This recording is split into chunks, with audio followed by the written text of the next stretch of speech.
Welcome to Free Thoughts. I'm Trevor Burrus. Joining me today is Matthew Feeney, Director of Cato's Project on Emerging Technologies, and Will Duffield, a policy analyst in the Cato Institute's Center for Representative Government. Welcome to Free Thoughts, gentlemen. Thank you. Thanks for having me. Now, we have this idea of big tech, and it seems over the last couple years we are talking about big tech a lot, which if we can get into what that all means. But why does it seem that we didn't really talk about this maybe 5-7 years ago, but has anything important happened in the recent years that made suddenly Facebook and Apple and whatever else seem like concerns? Well, after the 2016 election, they became salient to politics in a way that they hadn't been before. While previously people used them to talk about politics, they were mostly on the sidelines. However, with the election of President Donald Trump, the power of social media came into the fore. Yeah, I think Donald Trump has a lot to do with it. The especially left-wing reaction to the emergence of Trump, I think, involved a lot of complaints about social media platforms being irresponsible in checking alleged Russian interference in the election, the spread of misinformation and disinformation. And since Trump's election, I think the right has gripped onto a narrative that these companies are staffed by left-wingers who are intent on stifling conservative speech. And I think both of those concerns have prompted a lot of what we've seen surrounding big tech in politics recently. Does it matter? The center-left has really fallen out of love with big tech or social media, as a lot of its sort of predictable effects and uses have come home.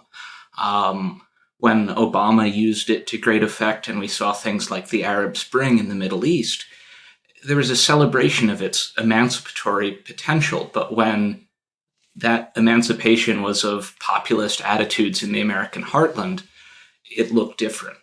Yeah, that was actually exactly my question. Does it matter?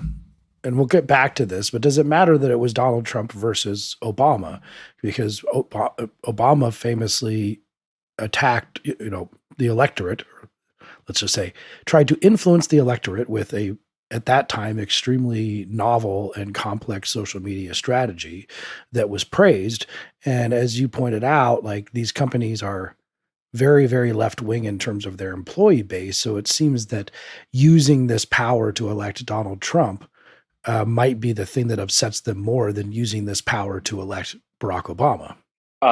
Yes, yeah, I think that's certainly possible. I mean, what I think we've seen over the last few years is an understanding across the political spectrum that these kind of social media platforms can be used for a variety of reasons, for good or ill, not just by political candidates, but foreign intelligence agencies, by charities, nonprofits, and all of that I think has complicated the conversation, because I find it's often very difficult to pin down exactly what people are upset about. I mean, even when you think about the right-wing complaint about the alleged bias in Silicon Valley, it's not clear if that's a complaint about a culture writ large. It's like, this is just an extension of a complaint about San Francisco being very lefty.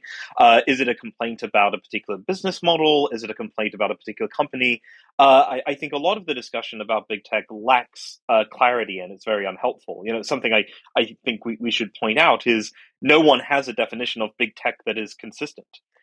It's not clear to me that it means the most visited websites. Wikipedia is very rarely mentioned, for example, in these contexts. There are sometimes discussions about social media, but people neglect streaming services. It's all very, very complicated and lacks a lot of clarity. I want to go back and we're going to clarify as much as we can. I think we should start even at the bottom, because there's a lot of misunderstanding on what social media companies are actually selling. What is the business model of a social media company? And that they connect us and they let us see our friends and see what they're doing. But what is the actual product that they're selling at the end of the day?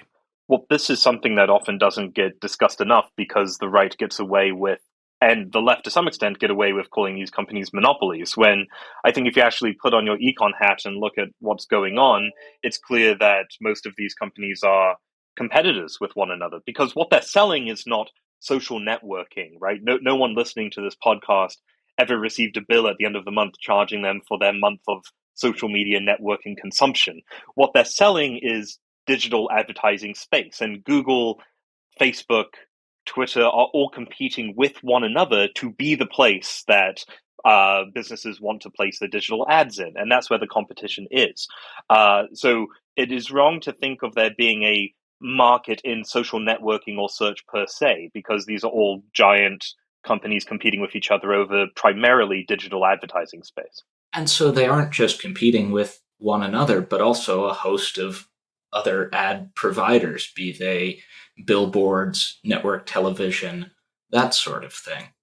So in their minds, what is a good product then? Because I think this is important when we're going to get into the content moderation, but what is in the most abstract, and you guys have had more meetings with these companies, to see their viewpoint, but what does a good product look like if it's, it has ads, but it has some amount of social interactivity, but ultimately they care about how many ads they sell, correct? It's someplace that people enjoy spending time, because if people are spending their time on some platform or website over another, they're viewing the ads on that platform or website rather than something else.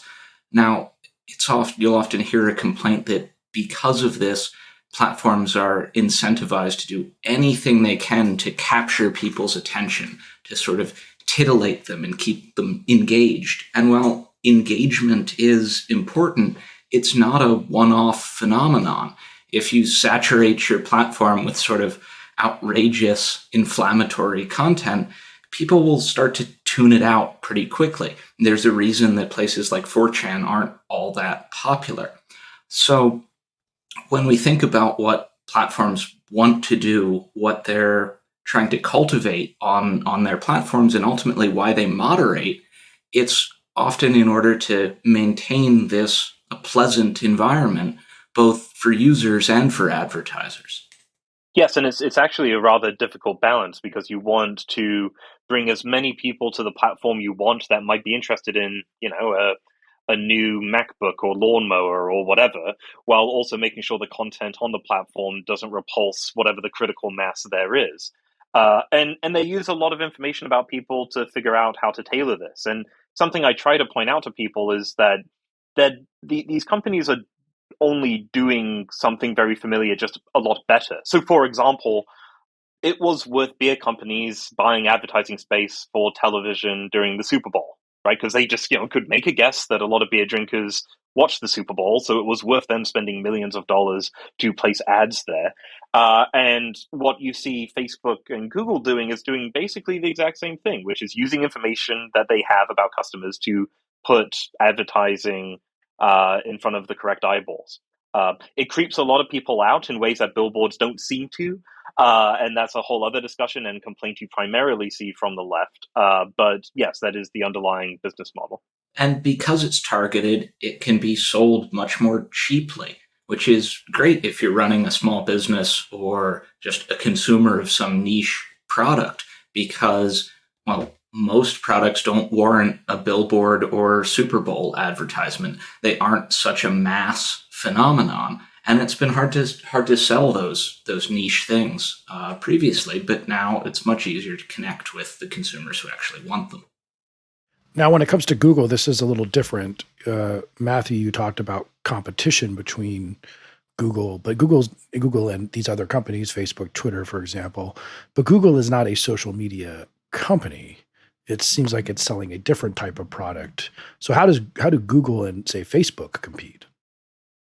Well, they are competing in the sense that they are hoping that a digital advertiser, so someone who seeks to place a digital ad, will spend their dollar on advertising on Facebook over advertising with Google. And Google has, over many, many years, developed algorithms that ensure, to Will's earlier point, that people who have a tailored product will see ads when they search for them on Google. And it is true that Google doesn't run a social media network, although we should mention that now, I suppose technically Google is a subsidiary of a bigger animal called Alphabet, and YouTube is one of Alphabet's other businesses. And YouTube, I think, certainly is a what can be called a social media network.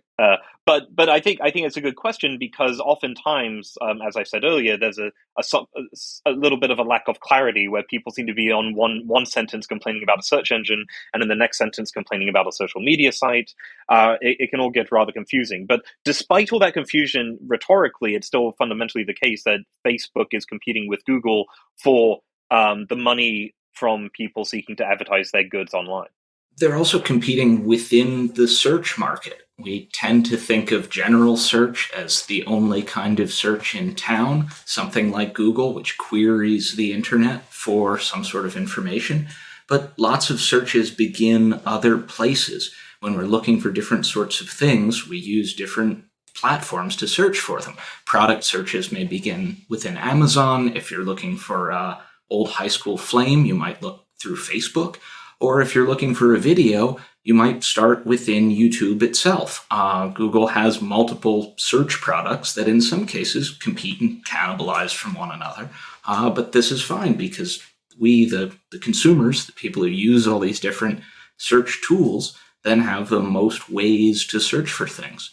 In the process of doing this, Google, of course, does not want, if you search the Loch Ness Monster, it does not want a completely random assortment of websites to come up concerning the Loch Ness Monster, from the smallest conspiracy theorist website to Wikipedia, because that becomes quite unusable. So it puts an algorithm on it and it deranks and ranks different search results.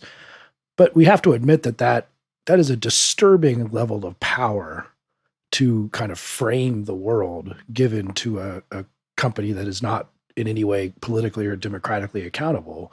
And it's proper to maybe be concerned about that power.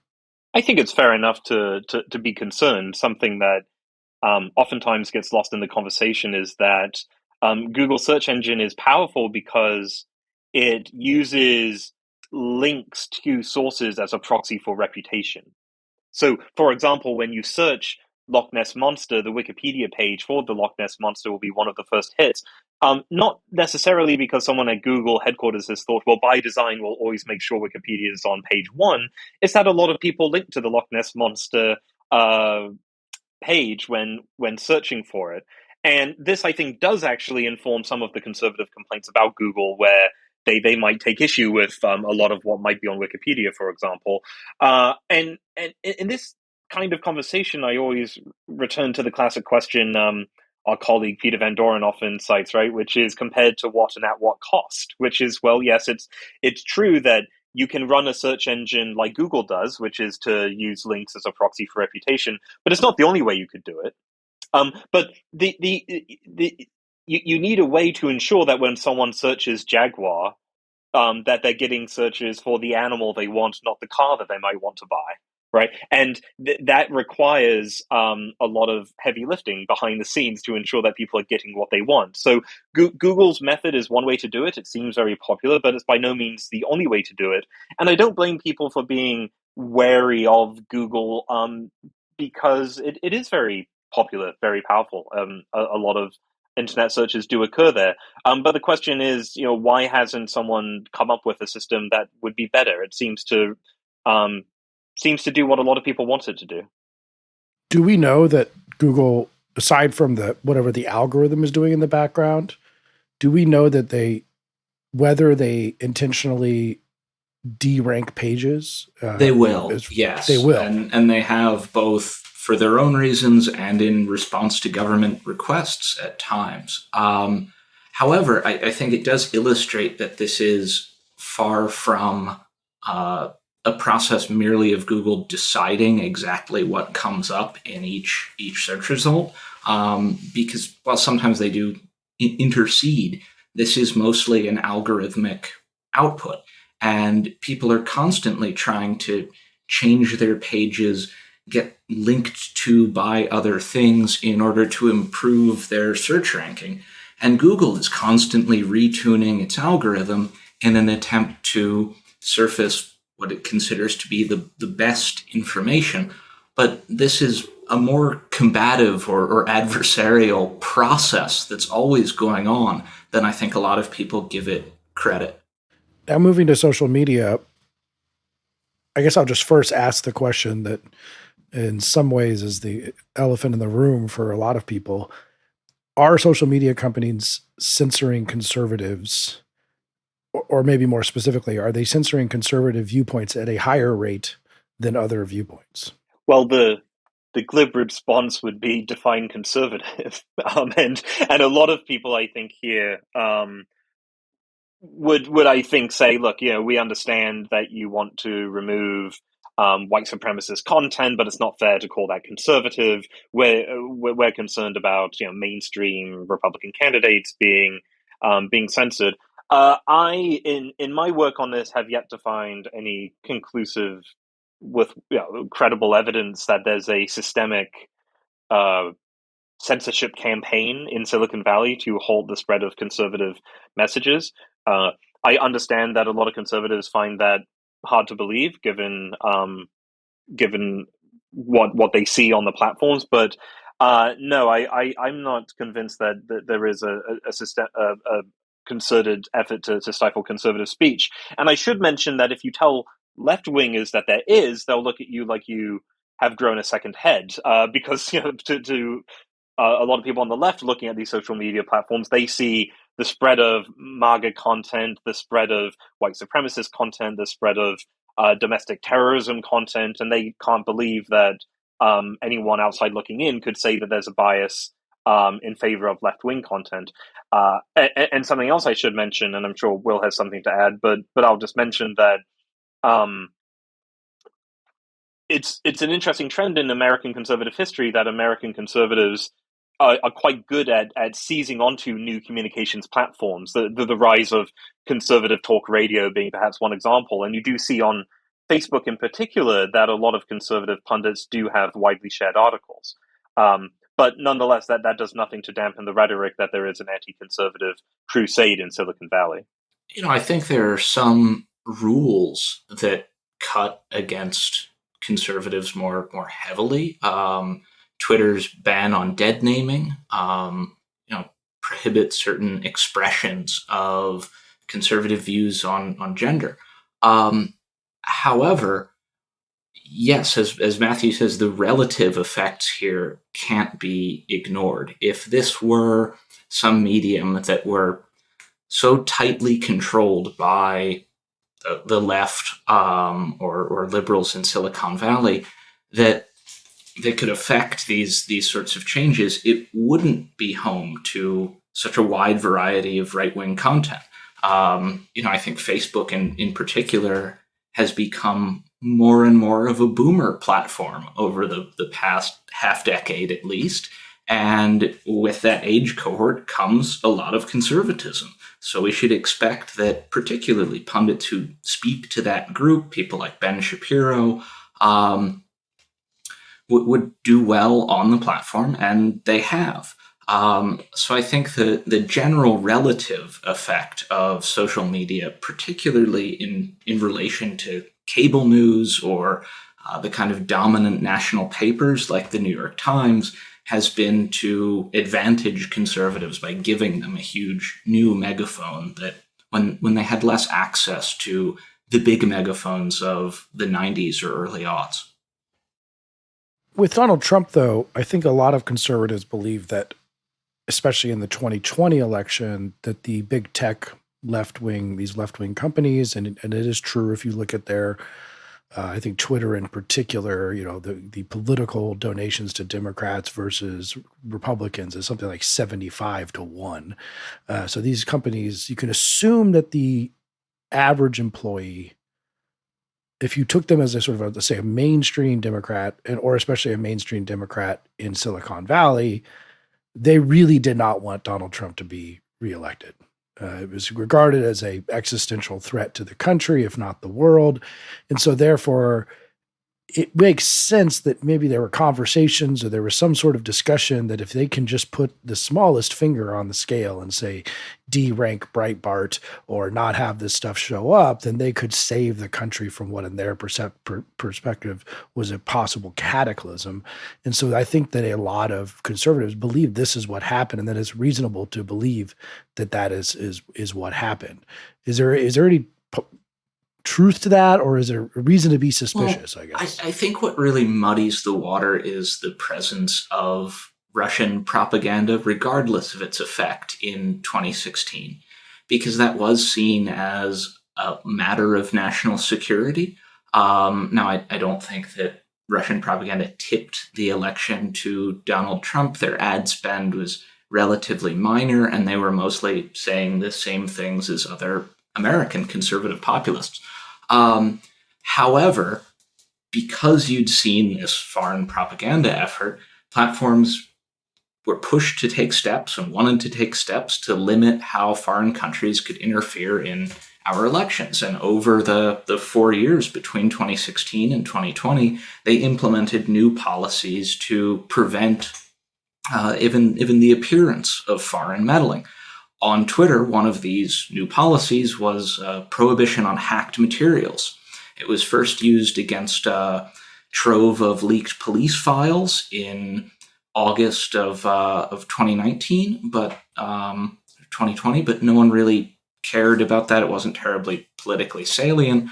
However, when it was applied to the New York Post story about Hunter Biden, it kicked off a hornet's nest. A lot of people felt that Twitter had intervened there to tip the election.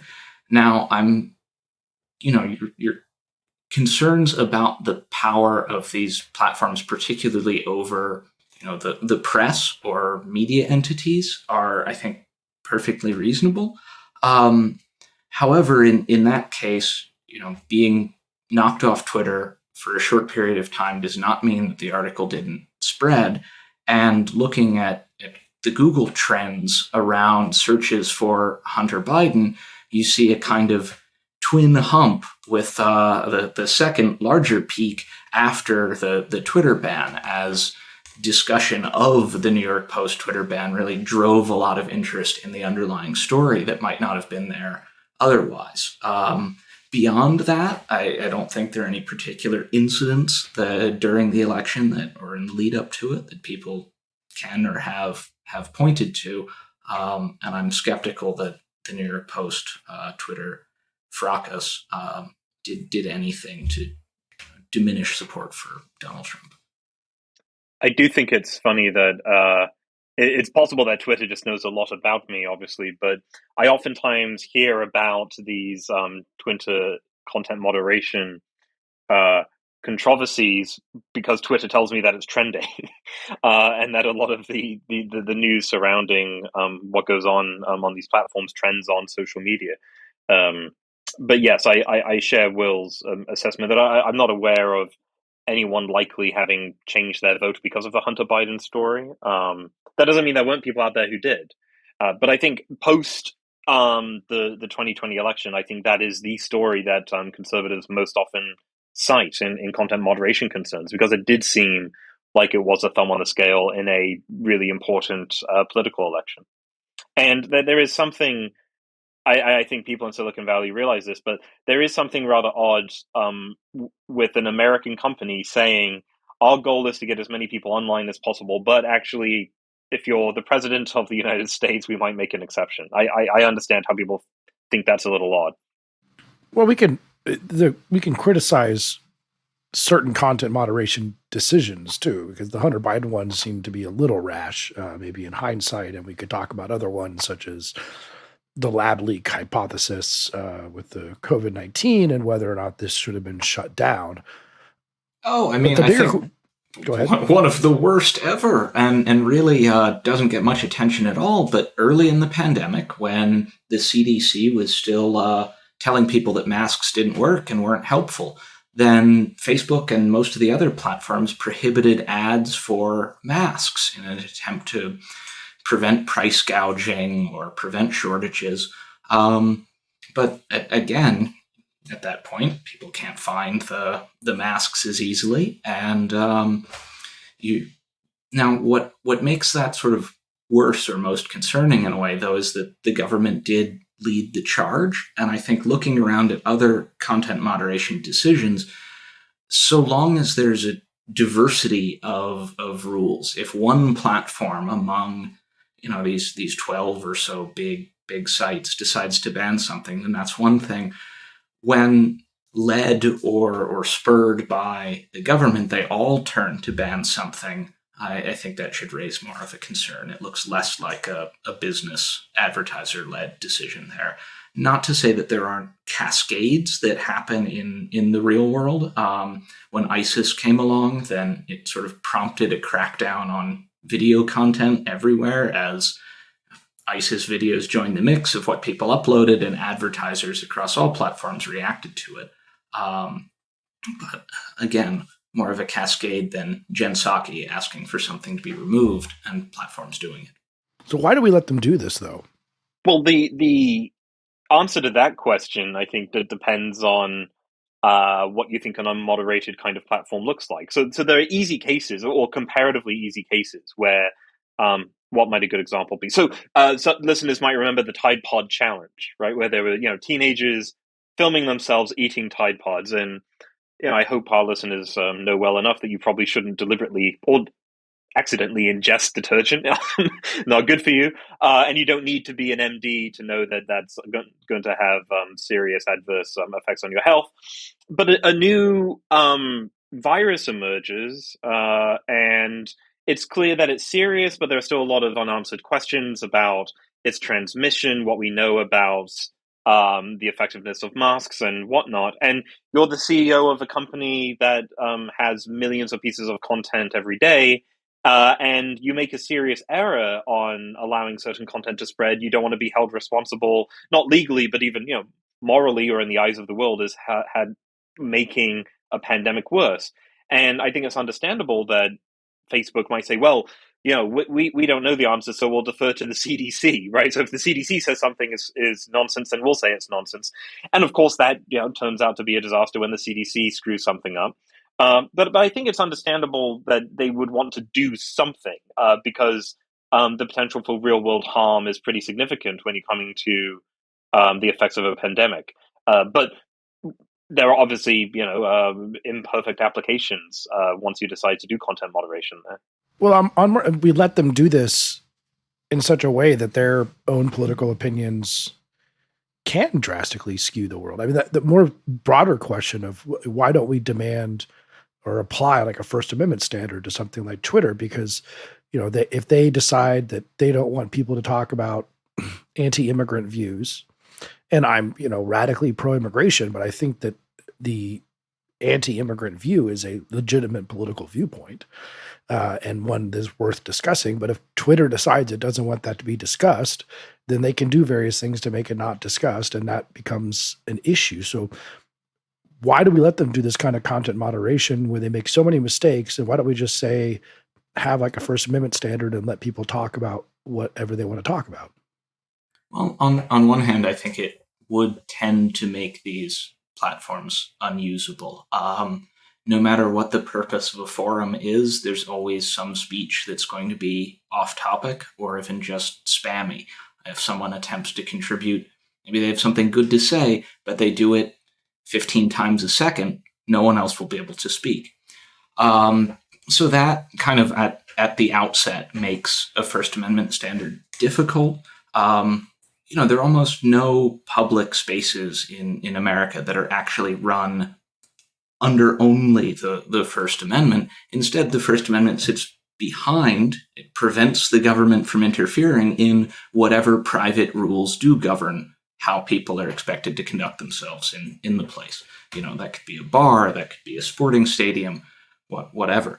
I would add that the First Amendment is not something that the founders put together so that we'd all be able to host really interesting dinner parties, right? It's not a sort of broadly, free speech is great provision to the Constitution. The point of it is to prevent the government from censoring speech.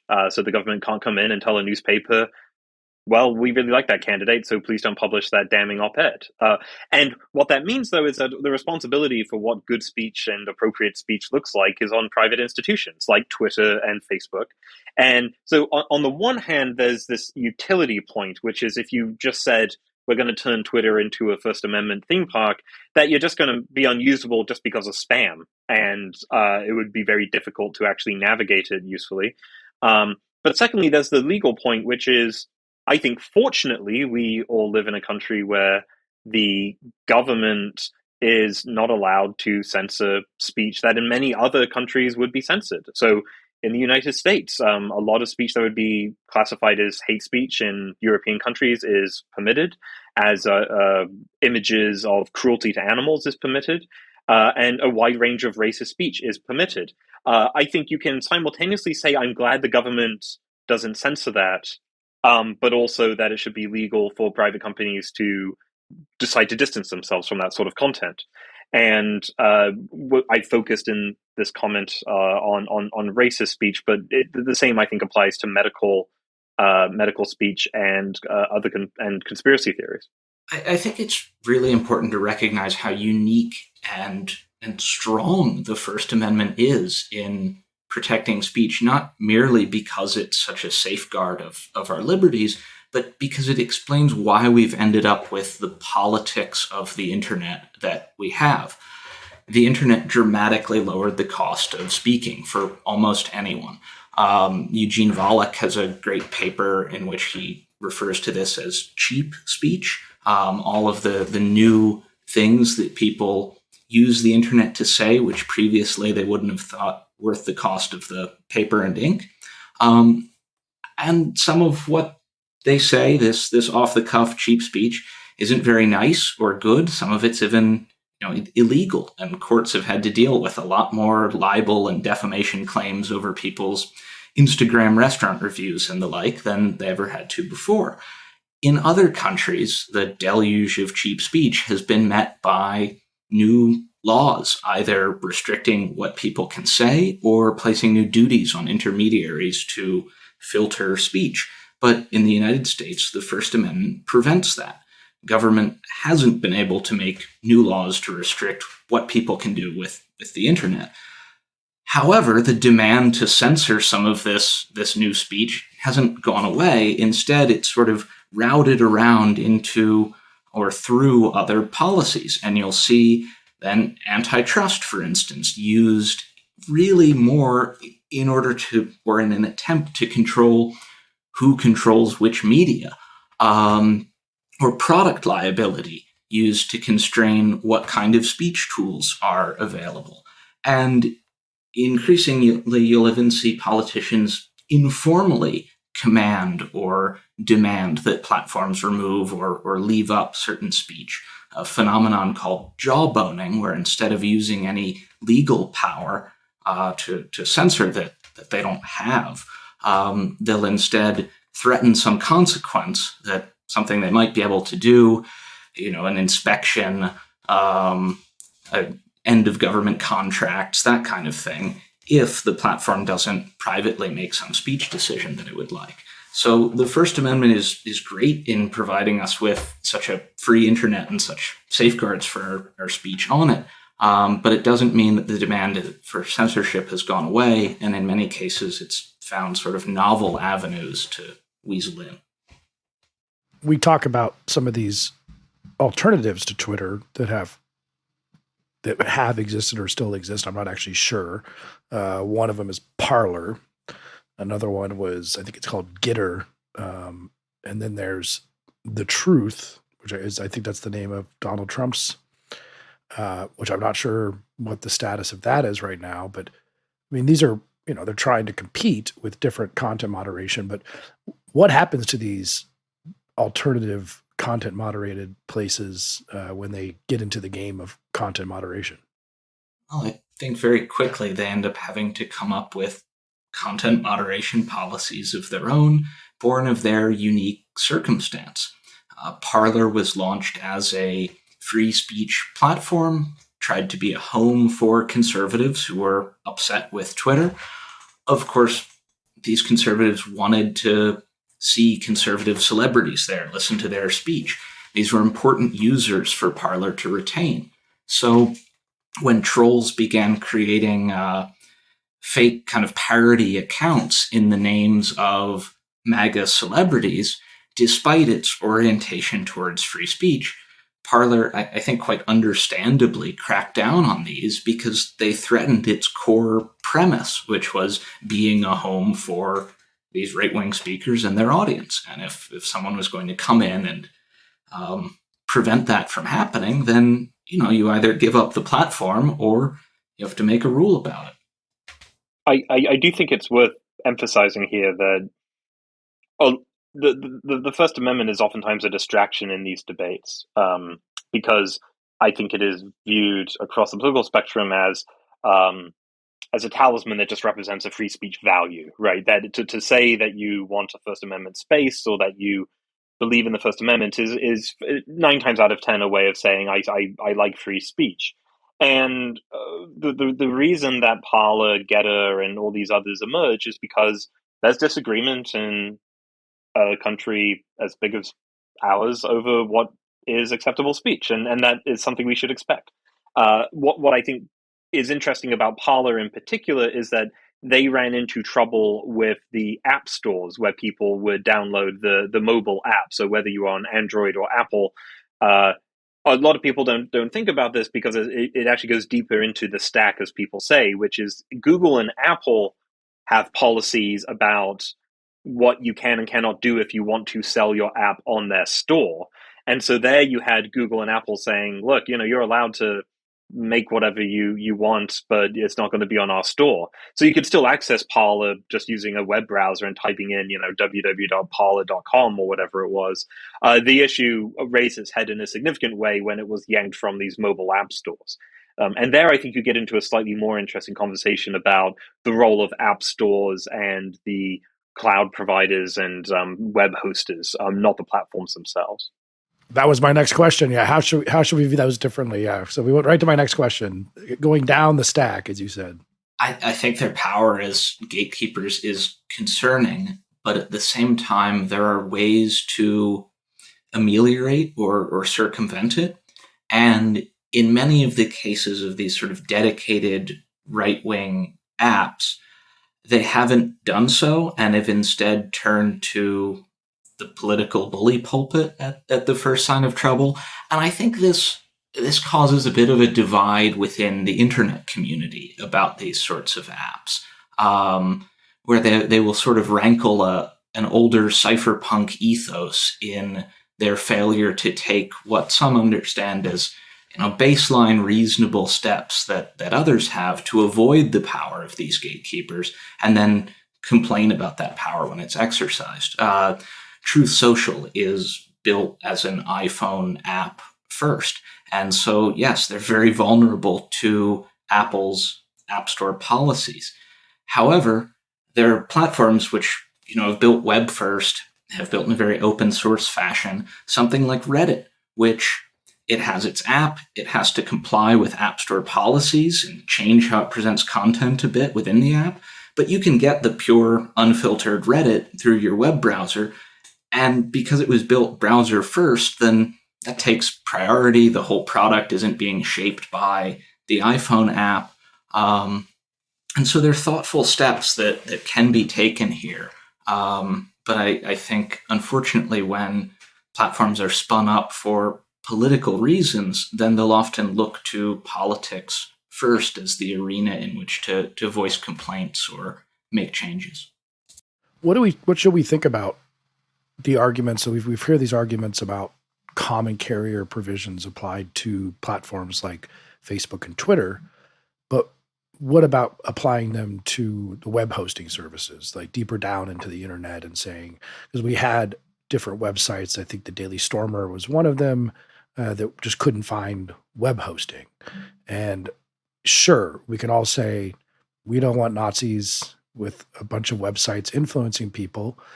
But what if that happens to you? What if you get the, your mainstream libertarians, just suddenly free market views are considered to be, immoral and on par with Nazis. So then they can take down Cato's website. They can take down libertarianism.org. So should we be more concerned about the web hosting than we are about the websites like Facebook and Twitter?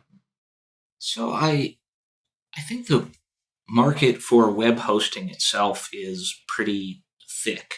There are lots of providers. There are lots of domain registrars, and this includes providers of last resort, like a company called Epic, which I think the Daily Stormer did end up with. I know a number of other sort of far-right sites have ended up there over the years. Now, this isn't, a foolproof solution.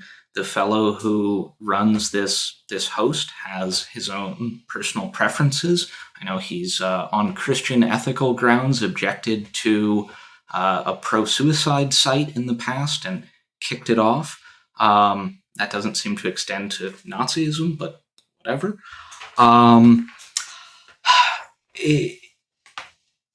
If there is a place anywhere within the stack where you could imagine common carriage making sense, it is with some of these low stack service providers, things that look and function a little more like commercial infrastructure and don't sell, ads and therefore content moderation as a selling point of the platform.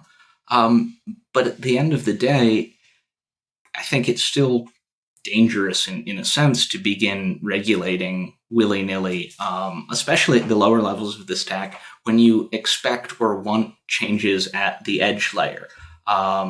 You're sort of expecting a couple extra steps or things from regulation, because often there's an edge platform that doesn't exist and you want it to exist.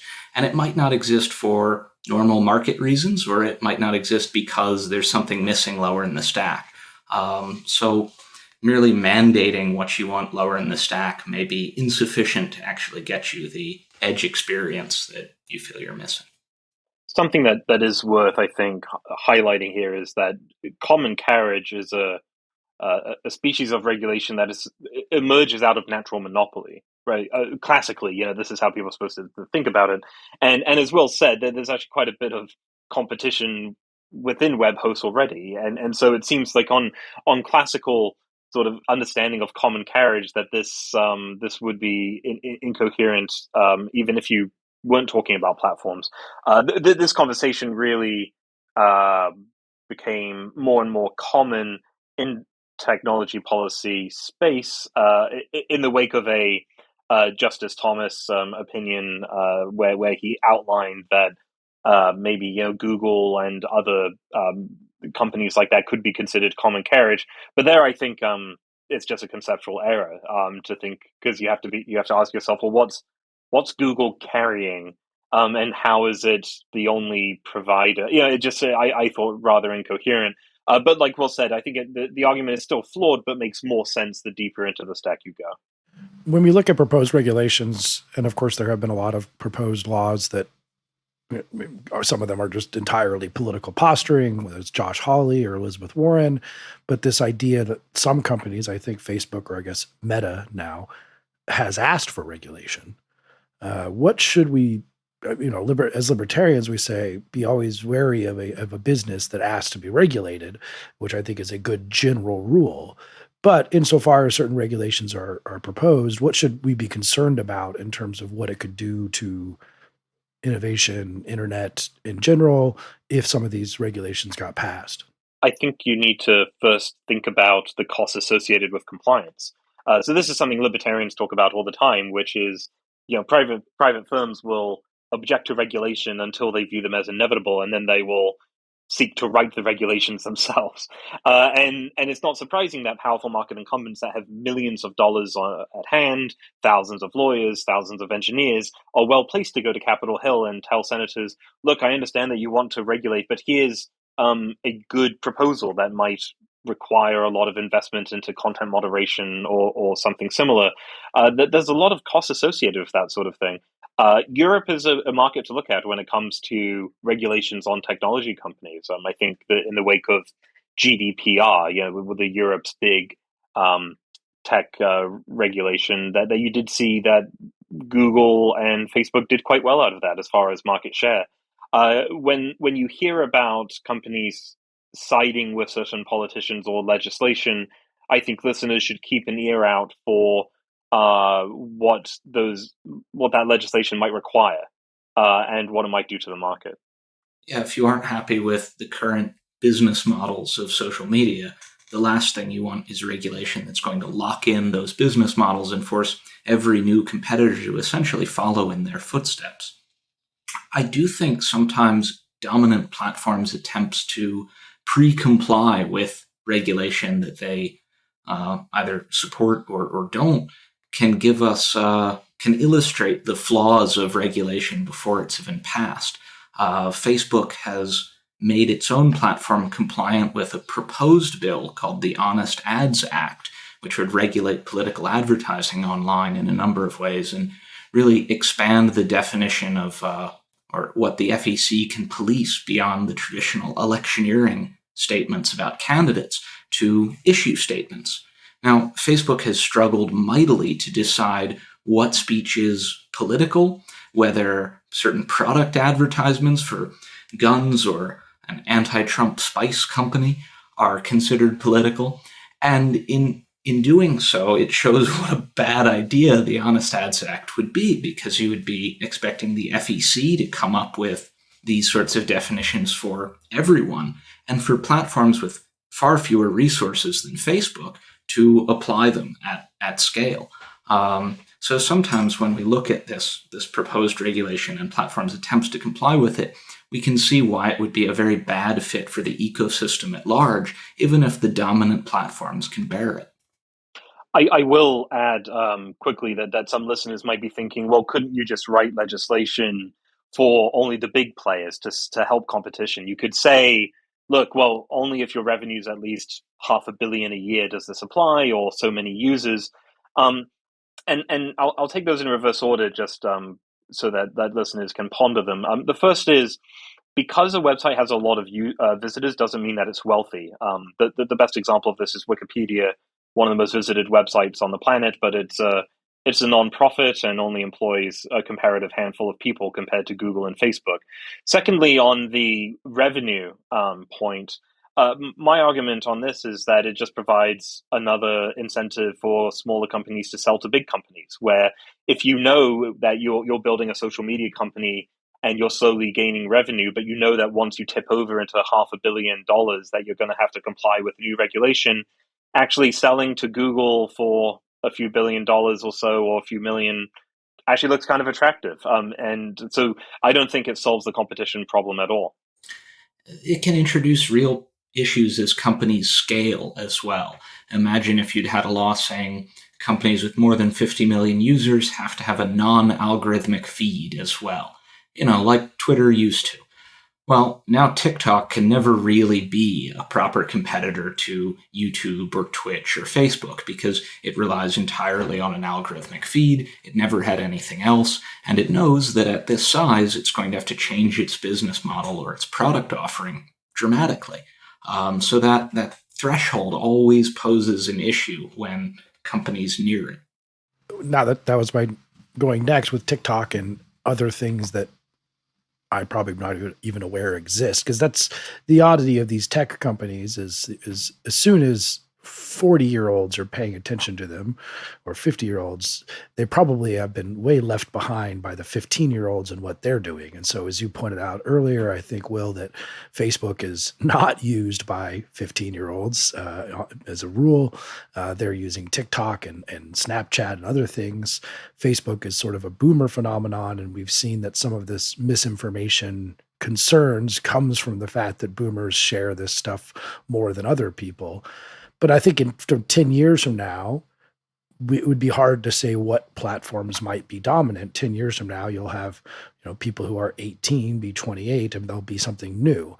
And TikTok is, of course, very different in terms of moderation. So I guess the question is, what's coming next? If we think of some of these the ones that everyone talks about as being legacy players, what's coming next for content moderation in terms of and social media in terms of the difficulties with regulation and creating sort of rules that apply to all these even not guessable technologies coming in the future? The guessable one is virtual reality. Everyone, certainly Facebook, wants to create the metaverse. And if you line up all the different sorts of content and platforms on this kind of spectrum, you can place text, Twitter-based, kind of static searchable text on one end, and live video sort of all the way out at the other, with VR then extending the line further, because instead of something that you can search back through or even easily record as a viewer, you're suddenly talking about ephemeral interactions. They may not even be verbal, but instead someone gesturing at you in virtual reality.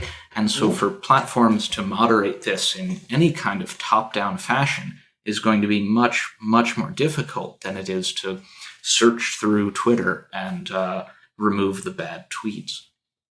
I'm picturing a VR space where your Ben Shapiro of 10 years from now holds some sort of virtual speech that people have turned in a virtual universe, or some Nazi holds a virtual speech, and then everyone gets very upset about how these people are influencing the election via misinformation. Do we just have to accept it then? I mean that does seem quite impossible to do much about, even on a private level. So we just have to accept misinformation and that people will be spouting off hateful rhetoric, and just that's how things are. I think the anxieties about other people's speech and other people having the wrong or awful ideas will always exist so long as there's a diversity of views out there. However, there are reasons to believe or hope that new mediums may not have the same issues of scale as our current crop of platforms. It seems as though, given concerns about cancel culture being the main character of Twitter, being publicly shamed, that sort of thing, that a lot of particularly younger users are moving to more private platforms. They're having conversations in a Discord channel rather than publicly on Twitter.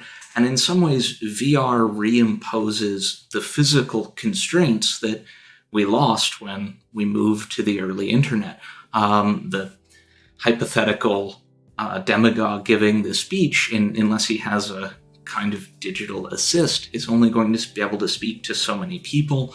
Only so many people can crowd in and see him. And someone else may get up there on stage and say something else.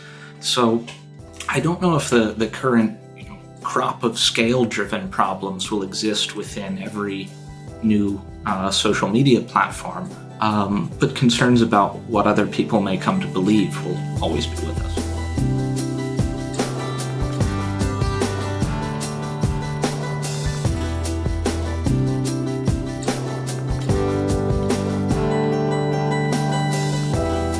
Thanks for listening. If you enjoy Free Thoughts, make sure to rate and review us in Apple Podcasts or in your favorite podcast app.